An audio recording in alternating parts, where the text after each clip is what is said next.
Joy Shiv Shambhu and welcome back to my channel. তো এই দিন ছিল মহালয় আর আমরা করছিলাম মহালয়ের পিকনিক। তো সন্ধ্যাবেলায় সবাই মিলে গিয়ে পিকনিকের বাজার করে নিয়ে এসেছিল আর আমি এদিকে বানাচ্ছিলাম গরম গরম চিকেন পকোড়া। আর এইদিকে আমি চিকেন পকোড়া বানাতে গিয়ে ঘেমে পুরো স্নান হয়ে গেছিলাম। চিকেন পকোড়ার সাথে আমি বানিয়েছিলাম গ্রিন চাটনি, পুদিনা পাতা পাইনি তাই ধনে পাতা দিয়েই বানিয়েছিলাম। গরম গরম পকোড়া খেয়ে সবাই লেগে পড়েছিল রান্নায়। একদিকে রান্না হচ্ছিল আর একদিকে আমরা সবাই মিলে লুডো খেলছিলাম।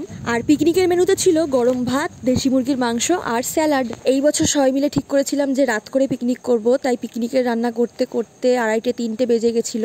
রাত জেগে পিকনিক করার মজাটাই কিন্তু আলাদা। তো ভোর 3:30টার সময় আমরা খাওয়া দাওয়া করেছিলাম আর তারপরে বেরিয়েছিলাম একটুখানি পাড়ায় ফুল চুরি করতে। চুরি বলাটাও ভুল হবে কারণ যে যার নিজের বাড়ি থেকেই ফুল ছিঁড়েছে, ওই জাস্ট একটু মজা করার জন্য। তারপরে ঘরে এসে চালিয়েছিলাম মহালয়াও শুরু হয়েছে আর এদিকে আস্তে আস্তে ভোরের আলোও ফুটছিল আর তার সাথে পড়ছিল ঝিরিঝিরি বৃষ্টি। এখন টিভিতে আর আগের মতো ভালো মহালয়া হয় না, তাই ফোনে মহালয়া শুনতে শুনতে ঘুমিয়ে পড়েছিলাম। শুভ শারদিয়া, সবাইকে টাটা।